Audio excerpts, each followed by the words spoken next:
반갑습니다. 단심의 품격을 한 단계 높여드리는 어르심의 지혜입니다.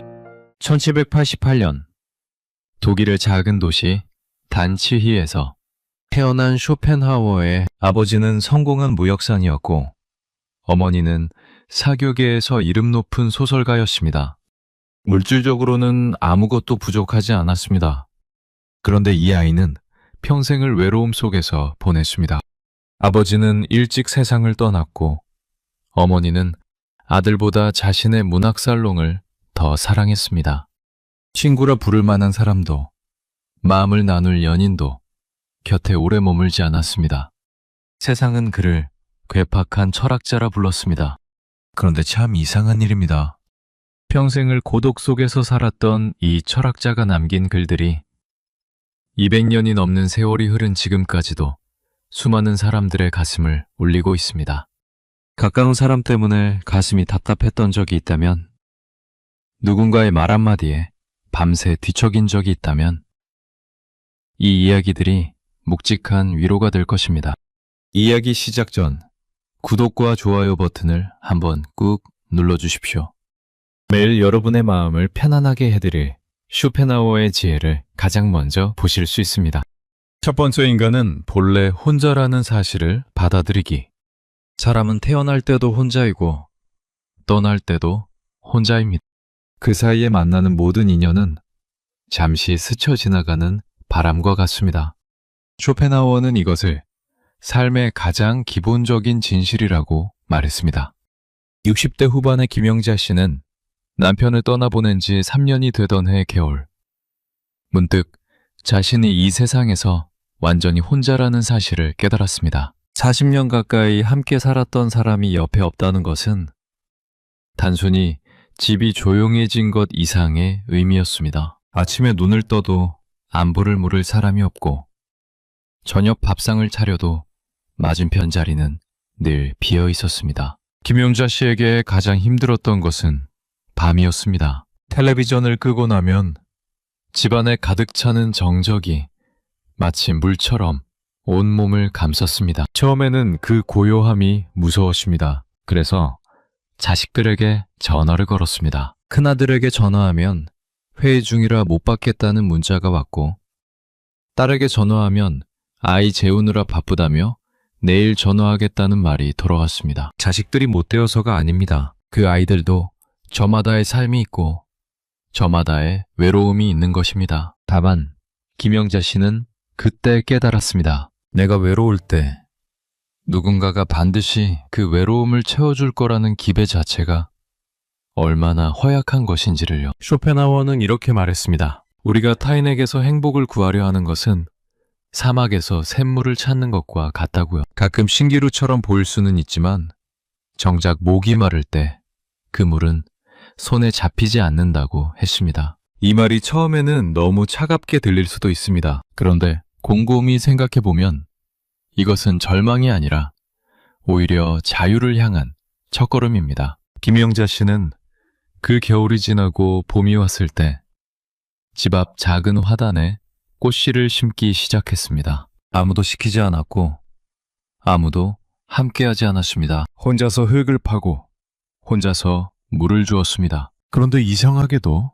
그 시간이 편안했습니다. 누군가에게 전화해서 외롭다고 호소하지 않아도, 누군가의 답장을 애타게 기다리지 않아도, 흙을 만지는 그 순간만큼은 마음이 고요했습니다. 혼자라는 사실을 받아들인다는 것은 세상과 담을 쌓는다는 뜻이 아닙니다. 그것은 내 행복의 뿌리를 남이 아닌 나 자신에게서 찾겠다는 단단한 결심입니다. 쇼펜하우어는 말했습니다. 진정으로 풍요로운 사람은 자기 안에 이미 모든 것을 가지고 있는 사람이라고요. 오늘 밤 이 이야기를 듣고 있다면 혹시 누군가에게 기대어 채우려 했던 마음의 빈자리가 떠오를 수도 있습니다. 그 빈자리를 억지로 채우려 하지 않아도 괜찮습니다. 그 자리는 원래부터 나 자신을 위해 비워져 있던 곳이니까요. 두 번째, 적당한 거리가 관계를 지킨다는 고슴도치의 지혜. 가까운 사이일수록 서로에게 상처를 주기 쉽습니다. 쇼펜하우어는 고슴도치들의 우화를 통해 사람과 사람 사이에도 적당한 거리가 필요하다는 진실을 이야기했습니다. 70대 초반의 박현숙 씨는 35회를 함께한 친구가 있었습니다. 학창 시절부터 알고 지낸 사이였고 결혼식에도 서로의 들러리를 서주었습니다. 자식 낳고 키울 때도 서로 기대었고 남편들 사이에서 속상한 일이 있을 때면 제일 먼저 연락했던 사이였습니다. 그야말로 자매보다 더 가까운 관계였습니다. 그런데 문제는 남편이 은퇴하고 난 뒤부터 시작되었습니다. 시간이 남아도니까 그 친구와 거의 매일 만났습니다. 같이 시장도 가고, 같이 등산도 가고, 같이 절에도 다녔습니다. 처음에는 좋았습니다. 젊은 시절로 돌아간 것 같았습니다. 그런데 매일 만나다 보니 서로의 습관이 눈에 거슬리기 시작했습니다. 친구가 식당에서 종업원에게 반말하는 것이 불편했고, 쇼핑할 때 이것저것 따져 묻는 모습이 좀스러워 보였습니다. 물론 친구 쪽에서도 마찬가지였을 겁니다. 박현숙 씨가 걸음이 느리다고 답답해하는 기색이 역력했으니까요. 어느 날 사소한 일로 말다툼이 벌어졌습니다.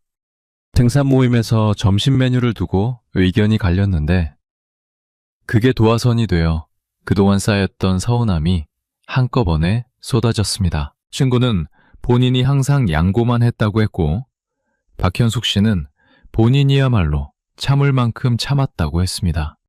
35회 우정이 불과 30분 만에 산산조각이 났습니다. 쇼펜하우어가 들려준 고슴도치 이야기는 이렇습니다. 추운 겨울날 고슴도치 여러 마리가 서로의 체온을 나누려고 바짝 붙었습니다. 그런데 너무 가까이 다가가니 가시에 찔려서 아팠습니다. 그래서 다시 떨어졌더니 이번에는 추웠습니다. 이리저리 움직이다가 결국 찾아낸 것은 가시에 찔리지도 않고 추위도 견딜 수 있는 딱 그만큼의 거리였습니다. 사람 사이도 똑같습니다. 아무리 가까운 관계라도 매일 얼굴을 맞대면 보이지 않던 것들이 보이기 시작합니다. 서로의 약점이 눈에 들어오고 사소한 습관 하나에도 신경이 곤두서게 됩니다. 그것은 사이가 나빠져서가 아닙니다. 거리가 너무 좁아졌기 때문입니다.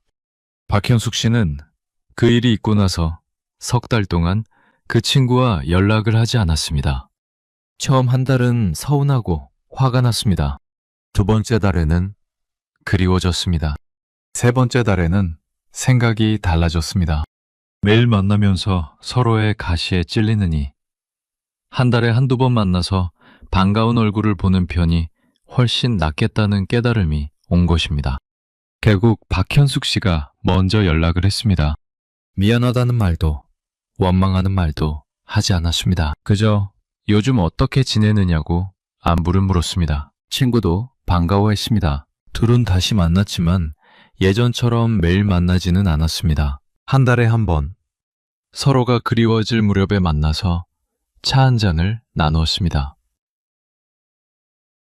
그랬더니 오히려 만날 때마다 할 이야기가 넘쳤고 서로가 소중하게 느껴졌습니다. 쇼펜하우어는 이렇게 정리했습니다. 사람 사이에 적절한 거리를 아는 것이 곧 예의며 그 예의가 관계를 오래가게 만드는 유일한 비결이라고요. 가까운 사이일수록 일부러라도 한 걸음 물러서 주는 것.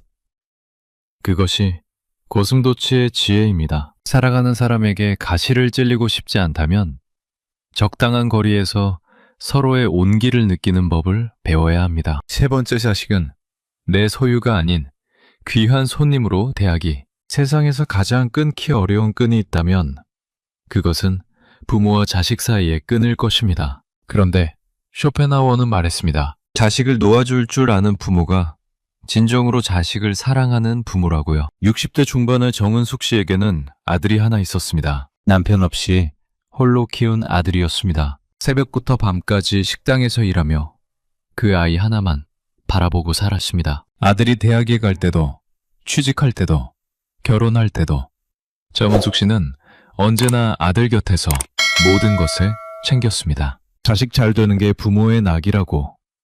그것이 자신의 인생 전부였습니다. 문제는 아들이 결혼하고 나서 시작되었습니다. 며느리가 생기고 나니 아들이 달라졌습니다. 전화가 뜸해졌고 주말에 찾아오는 횟수도 줄었습니다. 정은숙 씨는 그것이 며느리 탓이라고 생각했습니다. 내 아들을 빼앗긴 기분이었습니다. 그래서 아들에게 자꾸 전화를 했습니다. 왜 안 오느냐?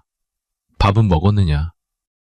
애는 잘 크고 있느냐? 걱정해서 나온 말이었지만 아들 입장에서는 부담이었을 겁니다. 어느 추석, 아들이 올해는 처가에서 명절을 보내겠다고 했습니다. 그 말을 듣는 순간 정은숙 씨의 눈앞이 캄캄해졌습니다. 내가 뭘 잘못했길래 내가 평생을 바쳐 키운 자식이 나를 이렇게 대하는 건가? 서러움이 북받쳐 올라 전화기를 붙잡고 한참을 울었습니다. 그런데 시간이 지나고 마음을 좀 가라앉히고 나서 생각해보니 아들에게도 사정이 있었습니다. 처가 부모님도 연로하셨고 며느리도 자기 부모를 보고 싶었을 것입니다. 아들이 나쁜 마음으로 그런 것이 아니었습니다. 다만 정은숙 씨가 아들을 너무 오랫동안 자기 품 안에만 두려고 했던 것입니다. 쇼펜하우어는 이런 말을 남겼습니다. 모든 애착은 고통의 씨앗이며 가장 큰 애착은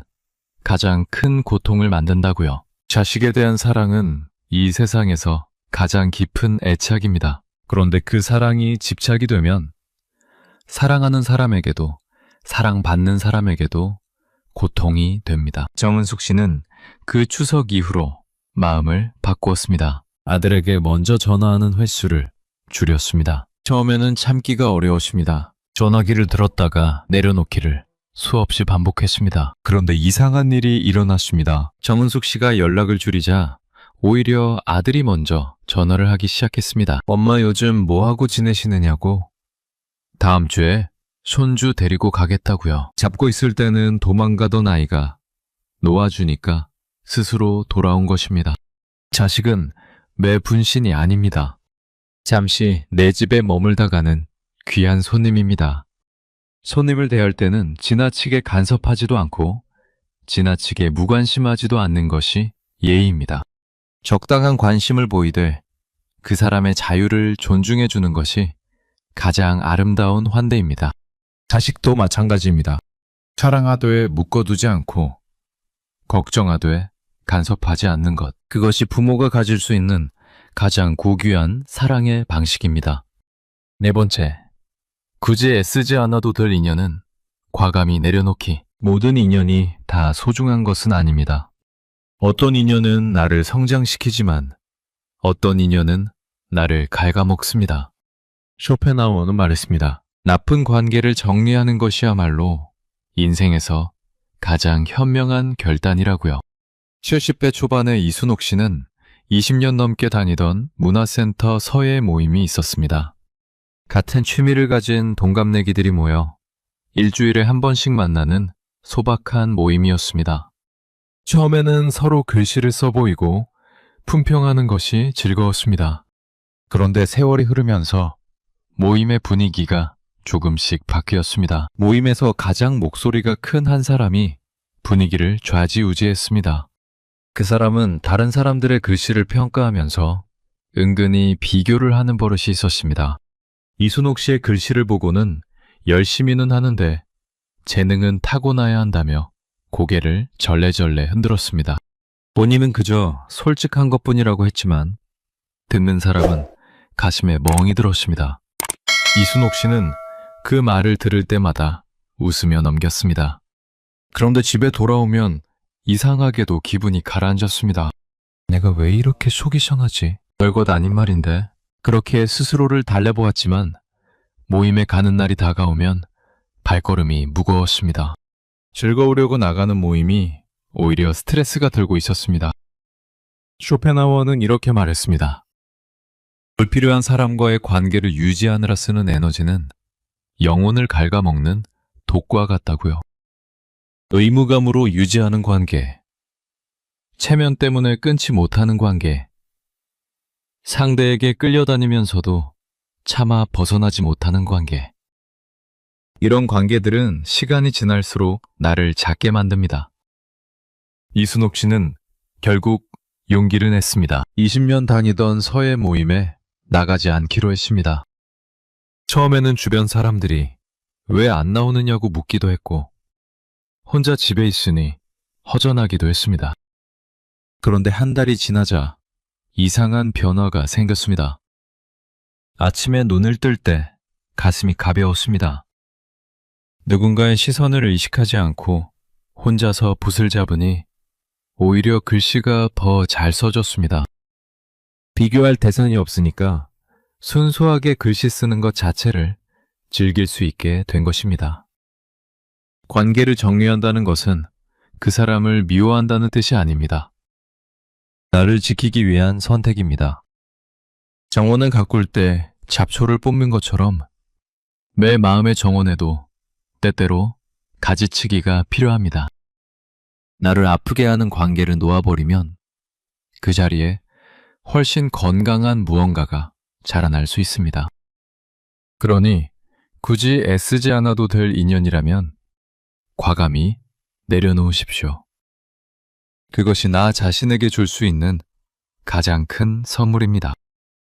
5번째, 타인의 상처 주는 말은 그 사람의 흉터일 뿐임을 깨닫기. 잠시 여기서 한 가지 말씀을 드리겠습니다. 지금까지 4가지 이야기를 들으셨는데 사실 진짜 중요한 이야기는 이제부터 시작입니다. 앞의 이야기들이 마음의 문을 여는 열쇠였다면 지금부터의 이야기들은 그 문 너머에 있는 보물과 같습니다. 끝까지 함께 해주시면 오늘 밤 잠자리에 드실 때 마음이 한결 가벼워져 있을 것입니다. 살아가다 보면 가까운 사람에게 뜻밖의 상처를 받을 때가 있습니다. 쇼펜하우어는 말했습니다. 남을 향해 가시돋친 말을 하는 사람은 그 가시가 원래 자기 안에 박혀있던 사람이라고요.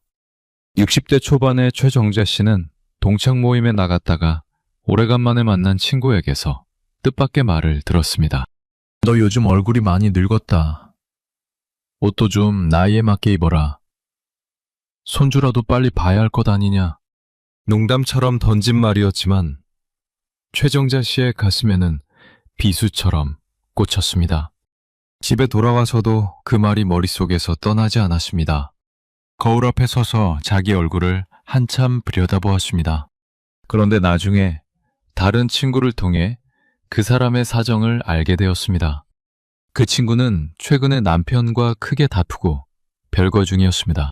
자식들과의 관계도 좋지 않았고 건강도 안 좋아서 병원을 들락거리고 있었습니다. 자기 자신이 너무 불행하니까 그 불행이 말을 통해 밖으로 튀어나온 것이었습니다. 최정자 씨를 미워해서가 아니라 자기 안의 고통이 가시가 되어 가장 만만한 상대에게 꽂힌 것이었습니다. 쇼펜하우어는 이렇게 분석했습니다. 타인을 함부로 깎아내리는 사람은 자신의 가치에 대한 확신이 없는 사람이라고요. 자기 안에 자존감이 튼튼한 사람은 굳이 남을 깎아서 자신을 높일 필요가 없습니다. 남에게 상처를 주는 말을 하는 사람은 사실 자기 자신이 가장 깊이 상처받고 있는 사람입니다. 이 사실을 깨닫고 나면 마음이 한결 가벼워집니다. 누군가 상처 주는 말을 했을 때 그 말의 화살을 내 가슴에 꽂을 필요가 없습니다. 그 화살은 원래 그 사람의 것이었고 그 사람의 아픔에서 날아온 것일 뿐입니다. 그러니 상처받더라도 그 상처를 너무 오래 품지 마십시오. 그 말은 나에 대한 진실이 아닙니다. 그것은 그 사람의 흉터가 잠시 나에게 비친 그림자일 뿐입니다.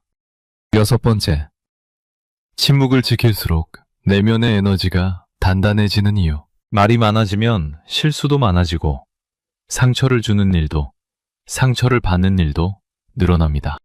쇼펜하우어는 침묵이야말로 인간이 가질 수 있는 가장 강력한 무기라고 했습니다. 60대 후반의 한명순 씨는 젊은 시절부터 할 말은 하고 사는 성격이었습니다. 옳다고 생각하면 상대가 누구든 거침없이 말했고 부당한 일을 보면 참지 못했습니다. 덕분에 시원시원하다는 소리도 들었지만 뒤에서는 뭐가 난다는 말도 적지 않았습니다. 본인은 속이 없이 말하는 것뿐인데 세상은 그것을 다 좋게 받아주지는 않았습니다. 어느 날 동네 봉사 모임에서 일어난 일이었습니다.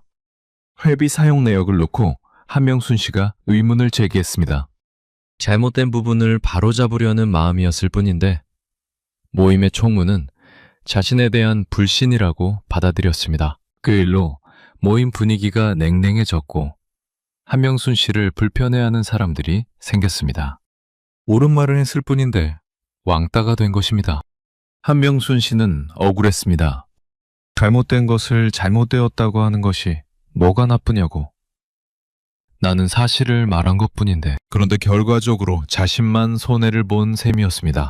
진실을 말했다는 자부심보다 사람들에게서 멀어졌다는 외로움이 더 크게 다가왔습니다.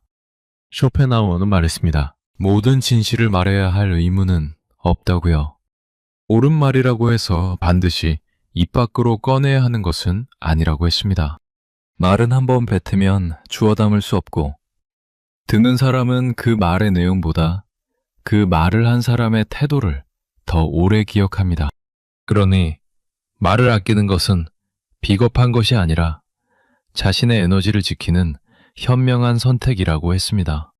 한명순 씨는 그 일을 계기로 조금씩 변하기 시작했습니다. 하고 싶은 말이 목구멍까지 차올라도 한 번 더 삼키면 연습을 했습니다. 처음에는 답답했습니다. 그런데 말을 아끼기 시작하니 신기한 일이 생겼습니다. 이전에는 보이지 않던 상대의 표정이 보이기 시작했습니다. 내가 말하느라 바빠서 미처 못 봤던 상대의 속마음이 조금씩 읽히기 시작했습니다. 침묵은 귀를 열게 했고 열린 귀는 마음을 더 넓게 만들어주었습니다. 말을 많이 하면 에너지가 새어나갑니다. 반대로 침묵을 지키면 에너지가 안으로 쌓입니다. 나이가 들수록 말은 줄이고 눈은 넓히는 것이 현명합니다. 꼭 해야 할 말만 골라서 하고 나머지는 마음속에 고이 간직하는 것. 그것이 쇼펜하우어가 말한 침묵의 힘입니다. 7번째, 남의 시선이라는 무거운 감옥에서 탈출하기. 사람들은 평생을 남의 눈치를 보며 삽니다. 쇼펜하우어는 이것을 인간이 스스로 만든 감옥이라고 불렀습니다. 그리고 그 감옥의 열쇠는 언제나 자기 자신이 쥐고 있다고 말했습니다. 60대 중반의 윤복희 씨는 평생을 남에게 어떻게 보일까를 걱정하며 살았습니다. 옷을 살 때도 남들이 촌스럽다고 할까봐 고민했고 음식점에서 주문할 때도 혹시 값싼 것만 시키면 쪼잔해 보일까봐 일부러 비싼 것을 골랐습니다. 모임에 나가면 남들보다 초라해 보이지 않으려고 없는 살림에 새 옷을 사 입었고 자식 자랑을 보태기도 했습니다. 겉으로는 당당해 보였지만 속으로는 늘 누군가의 시선에 끌려다니고 있었습니다. 어느 날 건강검진에서 혈압이 높다는 진단을 받았습니다. 의사는 스트레스를 줄이라고 했습니다. 그때 윤복희 씨는 곰곰이 생각했습니다. 내가 진짜 스트레스를 받는 이유가 뭘까? 돈이 없어서도 아니고 건강이 나빠서도 아니었습니다. 매 순간 남이 나를 어떻게 평가할까를 신경 쓰느라 마음이 쉴 틈이 없었던 것이 가장 큰 원인이었습니다. 쇼펜하우어는 이렇게 말했습니다. 우리가 타인의 평가에 집착하는 것은 자기 자신을 모르기 때문이라고요. 나를 잘 아는 사람은 남의 평가에 흔들릴 필요가 없습니다. 남들이 뭐라 하든 나는 나의 가치를 알고 있으니까요. 그런데 자기 자신에 대한 확신이 없으면 그 빈자리를 남의 시선으로 채우려 합니다. 그래서 칭찬을 받으면 잠시 기분이 좋다가도 비난을 받으면 금세 무너지는 것입니다. 윤복희 씨는 그날부터 조금씩 바뀌어 갔습니다. 모임에 나갈 때 새 옷 대신 편한 옷을 입었습니다. 식당에서 먹고 싶은 것을 값에 상관없이 골랐습니다. 자식 자랑을 하지 않아도 남의 자식 자랑에 주눅들지 않아도 세상은 아무렇지도 않았습니다. 사실 아무도 윤복희 씨가 무엇을 입었는지 무엇을 먹었는지 그렇게까지 관심을 두지 않고 있었습니다. 남의 시선은 내가 생각하는 것보다 훨씬 가벼운 것이었습니다. 남의 시선에서 벗어나는 것은 하루아침에 되는 일이 아닙니다. 오랜 습관이니까요. 하지만 한 번쯤은 이렇게 생각해 보십시오. 나를 이렇게까지 힘들게 만드는 그 시선들. 과연 1년 뒤에도 기억하는 사람이 있을까? 대부분의 사람들은 자기 자신에게 바빠서 남의 일은 금세 잊어버립니다. 그런 것에 내 소중한 마음을 낭비하는 것은 너무나 아까운 일입니다. 8번째, 나이 들수록 친구가 적어지는 것은 영혼이 맑아지는 과정. 젊었을 때는 사람이 많을수록 좋았습니다. 그런데 나이가 들면 주변이 점점 조용해집니다. 쇼펜하우어는 그것을 외로움이 아니라 영혼의 정화라고 불렀습니다. 70대 초반의 김철수 씨는 젊은 시절 사교성이 좋은 편이었습니다. 회사 동료 모임, 고향 친구 모임, 취미 동호회까지 일주일에 3번은 밖에서 사람들을 만났습니다. 술자리가 파하면 다음 모임은 잡았고 명절이면 인사 전화만 수십 통을 돌렸습니다. 사람이 많은 곳에 있으면 마음이 든든했습니다. 그런데 60이 넘어가면서 모임에 나오는 사람들이 하나둘 줄기 시작했습니다. 건강이 안 좋아져서 못 나오는 사람, 지방으로 이사한 사람, 세상을 먼저 떠난 사람, 남아있는 사람들 사이에서도 예전 같은 활기가 사라졌습니다. 모이면 병원 이야기, 자식 걱정, 세상 한탄이 대부분이었습니다. 김철수 씨도 모임이 끝나고 집에 돌아오면 오히려 더 허전했습니다. 어느 날 김철수 씨는 주소록을 뒤적이다가 문득 깨달았습니다. 수백 명이 저장되어 있는 이 전화번호 중에서 지금 당장 마음을 터놓고 전화할 수 있는 사람이 몇이나 될까? 진지하게 세어보니 손가락 5개로도 남았습니다. 쇼펜하우어는 이렇게 말했습니다. 나이가 들어 친구가 적어지는 것은 상실이 아니라 선별이라고요. 젊을 때는 누구든 만나고 어울리지만 살아가면서 진짜 필요한 관계와 그렇지 않은 관계가 자연스럽게 걸러진다고 했습니다. 새에 모래를 걸러내듯 세월이라는 채가 사람 사이의 관계를 걸러내는 것입니다. 남는 것은 모래가 아니라 금입니다. 김철수 씨는 그 뒤로 모임의 수를 줄였습니다. 대신 정말로 마음이 통하는 2~3명의 친구와 더 깊은 시간을 보냈습니다. 만나면 병원 이야기 대신 요즘 읽은 책 이야기를 나누었고 같이 공원을 걸으며 조용한 시간을 함께 했습니다. 사람은 줄었지만 마음은 오히려 풍요로워졌습니다. 나이가 들수록 친구가 적어지는 것은 슬픈 일이 아닙니다. 그것은 내 영혼이 정말로 소중한 것만 남기고 나머지를 비워내는 과정입니다. 그 과정을 두려워하지 않아도 됩니다. 9번째, 혼자 밥 먹고 혼자 걷는 시간의 진정한 기쁨. 사람들은 혼자 밥 먹는 것을 외로운 일이라고 생각합니다. 혼자 걷는 것을 쓸쓸한 일이라고 느낍니다. 그런데 쇼펜하우어는 오히려 반대로 말했습니다. 혼자 있는 시간이야말로 인간이 누릴 수 있는 가장 순수한 기쁨이라고요. 60대 초반의 정민우 씨는 아내를 먼저 보내고 혼자 살게 된 지 2년째였습니다. 처음에는 혼자 밥 먹는 것이 너무 서러웠습니다. 밥상 앞에 앉으면 맞은편 빈자리가 눈에 밟혀서 밥맛이 없었습니다. 그래서 늘 텔레비전을 틀어놓고 소리로 적막함을 메웠습니다. 그러다 우연히 집 근처 작은 공원에서 벤치에 앉아 도시락을 먹는 한 노인을 보았습니다. 그 사람은 아무와도 이야기하지 않았고 전화기를 보지도 않았습니다.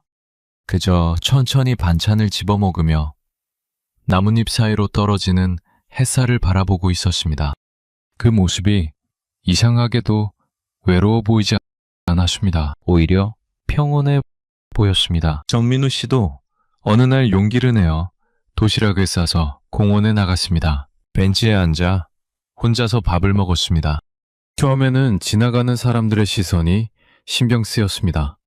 저 사람 혼자 밥 먹는다고 안쓰러워하지 않을까. 그런데 아무도 쳐다보지 않았습니다. 세상은 생각보다 남에게 관심이 없었습니다. 밥을 다 먹고 느긋하게 공원을 한 바퀴 걸었습니다.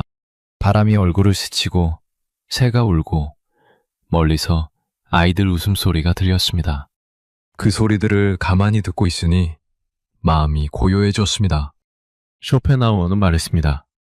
혼자 있을 때 비로소 자기 자신의 목소리를 들을 수 있다고요. 다른 사람과 함께 있으면 그 사람에게 맞추느라 내 안에 소리가 묻힙니다. 하지만 혼자 있으면 내가 무엇을 좋아하는지, 무엇이 나를 편안하게 하는지 내 안의 작은 목소리에 귀를 기울일 수 있습니다. 혼자 밥을 먹고 혼자 걷는 시간은 외로움이 아닙니다. 그것은 나 자신과의 가장 깊고 조용한 대화입니다.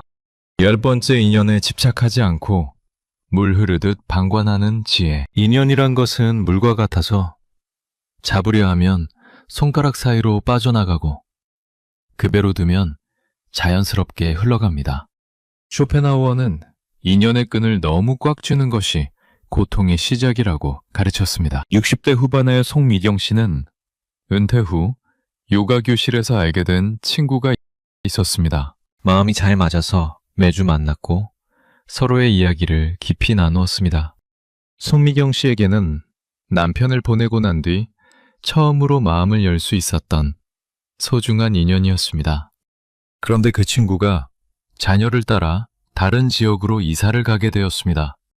송미경 씨는 그 소식을 듣고 밤새 잠을 이루지 못했습니다. 또다시 혼자가 되는 것이 두려웠습니다. 그래서 친구에게 가지 말라고 사정했습니다. 여기서 같이 늙어가자고. 자식 곁에 가봐야 눈칫밥만 먹는다고. 진심이었지만 동시에 집착이기도 했습니다. 친구는 미안하다면서도 결국 떠났습니다. 처음 몇 달은 전화와 문자를 자주 주고받았지만 시간이 지나면서 연락이 뜸해졌습니다. 송미경 씨는 배신감을 느꼈습니다. 나한테는 그렇게 소중한 사이였는데 그 사람한테는 아니었나 보다. 하지만 시간이 더 흐르고 나서야 깨달았습니다. 그 친구가 연락을 줄인 것은 마음이 변해서가 아니었습니다. 새로운 곳에서 새로운 생활에 적응하느라 바빴을 뿐이었습니다. 그리고 송미경 씨도 서서히 새로운 일상을 만들어가고 있었습니다. 요가 교실에서 또 다른 사람들을 만났고 혼자서 산책하는 즐거움도 알게 되었습니다. 쇼펜하우어는 말했습니다. 만남이 있으면 반드시 이별이 있고 이별이 있으면 또 다른 만남이 있다고요. 이것이 인생의 흐름이며 그 흐름에 거스르지 않는 것이 지혜라고 했습니다. 인연을 잡으려 하면 할수록 고통스럽고 자연스럽게 흘러가도록 놓아두면 마음이 편안해집니다. 올 인연은 가만히 있어도 오고 갈 인연은 붙잡아도 갑니다. 그 흐름을 있는 그대로 받아들이는 것이 인연에 대한 가장 성숙한 태도입니다. 11번째, 과거의 서운함과 미련을 머릿속에서 비워내기. 지나간 일에 대한 서운함은 마치 찬바람에 어는 물 웅덩이와 같습니다. 가만히 두면 점점 딱딱하게 굳어서 마음 전체를 얼려버립니다. 쇼펜하우어는 과거에 매달리는 것이야말로 현재를 낭비하는 가장 어리석은 방법이라고 했습니다. 70대 초반의 오영숙 씨에게는 30년 넘게 마음에 품고 있는 서운함이 하나 있었습니다. 젊은 시절 가장 믿었던 언니뻘 친구가 중요한 순간에 등을 돌린 것이었습니다. 그때 시작한 작은 장사가 어려워져서 돈을 빌려달라고 했는데 없다고 거절당했습니다. 나중에 알고 보니 그 친구는 같은 시기에 다른 사람에게는 돈을 빌려주었습니다. 오영숙 씨는 그때의 배신감을 30년이 지난 지금도 잊지 못하고 있었습니다. 그 서운함은 밤마다 찾아왔습니다. 잠자리에 누우면 30년 전 그날의 기억이 어제 일처럼 또렷하게 떠올랐습니다. 왜 나한테만 그랬을까? 내가 만만하게 보였나? 그런 생각이 꼬리를 물면 새벽까지 뒤척이기 일쑤였습니다. 쇼펜하우어는 이렇게 조언했습니다. 과거의 기억에 매달리는 것은 이미 꺼진 화덕에 계속 나무를 넣는 것과 같다고요. 불은 이미 꺼졌는데 연료만 낭비하고 있는 셈이라고 했습니다.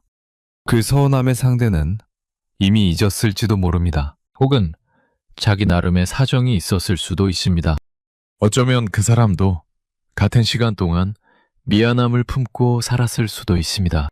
진실이 무엇이든 간에 확실한 것은 그 서운함이 지금 오영숙 씨의 밤을 빼앗고 있다는 사실입니다.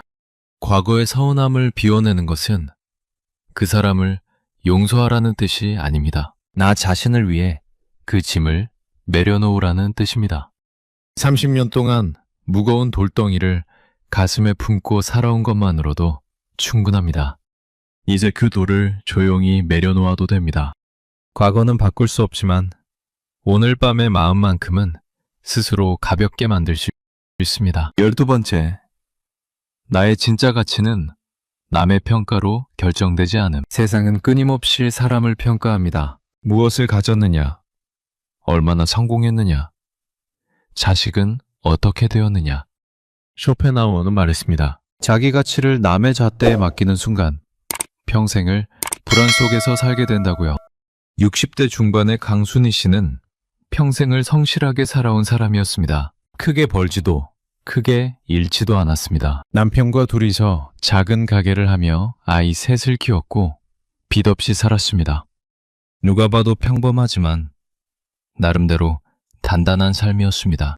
그런데 동창 모임에 나가면 마음이 작아졌습니다. 같은 반 친구는 큰 회사에서 임원을 지냈고, 다른 친구는 강남에 아파트를 샀고, 또 다른 친구는 자식이 의사가 되었습니다. 그 이야기들을 들을 때마다 강순희 씨는 자기도 모르게 고개가 숙여졌습니다. 나는 뭘 했나? 평생을 열심히 살았는데 내세울 게 하나도 없구나. 하지만 정말 그럴까요?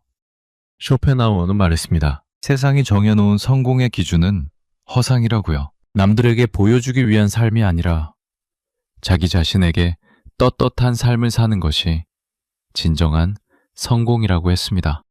강순희 씨가 새벽마다 가게 문을 열고 아이들 밥을 챙기고 남편과 함께 어려운 시절을 버텨낸 그 세월이 어찌 가치 없는 것이겠습니까? 세상이 알아주지 않아도 그 삶은 이미 온전하고 아름다운 것이었습니다. 남의 평가는 바람과 같아서 이쪽에서 불다가 저쪽에서 불다가 방향이 수시로 바뀝니다. 그런 바람에 나를 맡기면 영원히 흔들릴 수밖에 없습니다. 나의 가치는 내가 무엇을 가졌느냐가 아니라 어떻게 살아왔느냐에 있습니다. 그리고 그것을 판단할 수 있는 유일한 사람은 바로 나 자신뿐입니다. 13번째, 예의는 지키되 마음은 쉽게 내어주지 않는 연습. 사람 좋다는 소리를 듣는 것과 사람에게 이용당하는 것은 종이 한 장 차이입니다.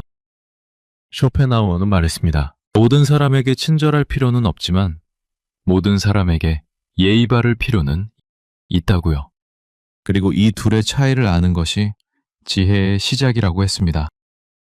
70대 초반의 김옥자 씨는 누구에게나 좋은 사람이었습니다. 부탁을 받으면 거절하지 못했고 불편한 일이 있어도 싫은 소리를 하지 않았습니다. 교회 봉사 모임에서도 굳은 일은 늘 김옥자 씨의 몫이었습니다. 설거지, 청소, 집 나르기, 아무도 하기 싫어하는 일은 김옥자 씨가 웃으며 떠맡았습니다. 처음에는 고맙다는 말을 들을 때 보람을 느꼈습니다. 그런데 시간이 지나면서 고맙다는 말조차 줄어들었습니다. 김옥자 씨가 해주는 것이 당연한 것이 되어버린 겁니다. 어느 날 몸이 좋지 않아서 봉사에 빠졌더니 오히려 왜 안 나왔느냐는 핀잔을 들었습니다. 서운했지만 내색을 하지 못했습니다. 쇼펜하우어는 이런 상황을 예리하게 분석했습니다. 지나친 친절은 상대에게 나를 만만하게 볼 빈틈을 준다고요. 마음을 너무 쉽게 내어주면 사람들은 그것의 가치를 모릅니다. 오히려 적당한 거리를 유지하는 사람에게 더 존경과 호감을 보내는 것이 인간의 심리라고 했습니다. 예의를 지키는 것과 마음을 주는 것은 다릅니다. 만났을 때 반갑게 인사하고 도움이 필요하면 적절히 도와주되 내 에너지를 모두 쏟아붓지는 않는 것. 그것이 관계에서 자신을 지키는 현명한 방법입니다. 선을 끊는 것은 차가운 것이 아닙니다. 나를 아끼는 것입니다. 그리고 나를 아끼는 사람만이 진정으로 남도 아낄 수 있습니다. 14번째, 외로움을 고독이라는 고상한 즐거움으로 바꾸기. 외로움과 고독은 전혀 다른 것입니다. 외로움은 누군가가 없어서 괴로운 것이고, 고독은 혼자 있으면서도 충만한 것입니다. 쇼펜하우어는 외로움을 고독으로 바꿀 줄 아는 사람이 인생의 진정한 고수라고 말했습니다. 60대 후반의 장소연 씨는 은퇴 후 매일이 무료했습니다. 할 일이 없으니 하루가 너무 길었고, 사람을 만나지 않으니 세상에서 잊혀진 기분이었습니다. 텔레비전을 보아도 재미없고, 낮잠을 자도 개운하지 않았습니다. 그저 시간이 흘러가기를 기다리는 것이 하루의 전부였습니다. 그러던 어느 날, 동네 도서관에 갔습니다. 특별한 이유는 없었습니다. 그냥 집에 있는 것이 답답해서 나간 것이었습니다. 책꽂이를 둘러보다가 오래된 수필집 한 권을 집어들었습니다. 창가에 앉아 한 장 한 장 넘기는데 이상하게도 마음이 고요해졌습니다. 아무도 말을 걸지 않았고 자신도 아무에게 말을 걸지 않았지만 전혀 외롭지 않았습니다. 책 속의 문장들이 마치 오래된 친구의 목소리처럼 따뜻하게 다가왔습니다. 쇼펜하우어는 말했습니다. 내면이 풍요로운 사람은 혼자 있어도 지루하지 않다고요. 자기 안에 생각할 거리가 있고 느낄 거리가 있고 즐길 거리가 있는 사람은 굳이 밖에서 자극을 찾지 않아도 된다고 했습니다. 외로움을 느끼는 것은 자기 내면이 비어있기 때문이지 주변에 사람이 없기 때문이 아닙니다. 장소연 씨는 그 뒤로 도서관에 자주 갔습니다. 읽고 싶은 책을 읽고 조용한 음악을 듣고 가끔은 짧은 글을 직접 쓰기도 했습니다. 혼자 있는 시간이 더 이상 무섭지 않았습니다. 오히려 그 시간이 하루 중 가장 기다려지는 시간이 되었습니다. 이것이 바로 고독의 힘입니다. 외로움이 나를 갉아먹게 놔두지 말고 그것을 나만의 시간으로 바꿔보십시오. 그 안에서 뜻밖의 기쁨을 발견하게 될 것입니다. 15번째, 생의 마지막까지 내 곁에 남는 유일한 존재는 나 자신임을 알기. 부모가 떠나고 친구가 떠나고 배우자가 떠나고 언젠가는 자식도 각자의 길을 갑니다. 세상의 모든 인연이 하나둘 멀어져 갈 때 마지막까지 나와 함께 남아있는 존재는 단 하나뿐입니다. 바로 나 자신입니다. 쇼펜하우어는 이것을 인생 최후의 진실이라고 불렀습니다. 70대 중반의 백종석 씨는 오래전부터 그 사실을 어렴풋이 알고 있었습니다. 부모님을 보내고 형제들과도 사이가 멀어지고 친구들이 하나둘 세상을 떠나는 것을 지켜보면서요. 하지만 알고 있는 것과 받아들이는 것은 다른 문제였습니다. 아내가 병원에 입원했을 때 백종석 씨는 매일 병실을 지켰습니다. 아내의 손을 잡고 앉아있으면 지나온 세월이 주마등처럼 스쳤습니다. 함께 웃었던 시간, 함께 울었던 시간, 아무 말 없이 나란히 걸었던 시간들, 그 시간들이 얼마나 소중한 것이었는지 잃게 될 때가 되어서야 비로소 알게 되었습니다. 아내가 떠나고 난 뒤 백종석 씨는 한동안 아무것도 하지 못했습니다. 그런데 어느 날 아침 거울에 비친 자기 얼굴을 가만히 들여다보았습니다. 주름이 깊어진 얼굴, 하얗게 센 머리카락, 그리고 그 아래에서 여전히 빛나고 있는 두 눈. 그 순간 백종석 씨는 깨달았습니다. 아, 아직 나는 여기 있구나. 세상의 모든 것이 변하고 떠나갔지만 나는 여전히 여기 서 있구나. 쇼펜하우어는 이렇게 말했습니다. 자기 자신과 좋은 관계를 맺는 것이 모든 관계의 시작이자 끝이라고요. 남을 사랑하기 전에 먼저 나를 사랑해야 하고 남을 위로하기 전에 먼저 나를 위로해야 합니다. 나 자신을 소중히 여기지 않는 사람이 어떻게 다른 사람을 소중히 여길 수 있겠습니까? 오늘 밤 이 이야기를 듣고 있다면 잠시 자기 자신에게 말을 건네보십시오. 수고했다고, 잘 버텨왔다고, 그리고 앞으로도 가장 가까운 곳에서 함께하겠다고. 내가 나에게 건네는 그 한마디가 세상 어떤 위로보다 따뜻할 것입니다. 생의 마지막까지 내 곁에 남는 유일한 존재는 바로 나 자신입니다. 그 사실을 기억하고 나 자신을 가장 먼저 사랑해 주십시오. 15가지 이야기를 모두 들으셨습니다. 혹시 마음속에 떠오른 얼굴이 있었습니까? 가슴이 뜨거워진 순간이 있었습니까? 그 모든 감정을 있는 그대로 느끼되 이제는 천천히 내려놓을 시간입니다. 쇼펜하우어는 평생을 혼자 살았지만 결코 불행한 사람은 아니었습니다. 그는 자기 자신과 깊은 대화를 나누는 법을 알았고 고독 속에서 세상의 진실을 발견했습니다. 그리고 그 진실을 글로 남겨 수백 년이 지난 오늘까지도 사람들의 마음을 어루만지고 있습니다. 오늘 하루 만났던 사람들의 얼굴이 하나씩 멀어져 갑니다. 거리의 소음도, 텔레비전의 소리도, 전화벨 소리도 모두 사라져 갑니다. 세상의 모든 소리가 꺼지고 오직 자기 자신의 숨소리만이 방안을 조용히 채웁니다. 숨을 천천히 들이쉬고 더 천천히 내쉬어보십시오. 들숨에 평온함을 담고 날숨에 오늘의 피로를 실어보내십시오. 관계 속에서 받은 상처도, 미처 풀지 못한 오해도, 가슴에 남아있는 서운함도 모두 숨결과 함께 천천히 흘려보내십시오. 혼자라는 것이 외로운 것이 아닙니다.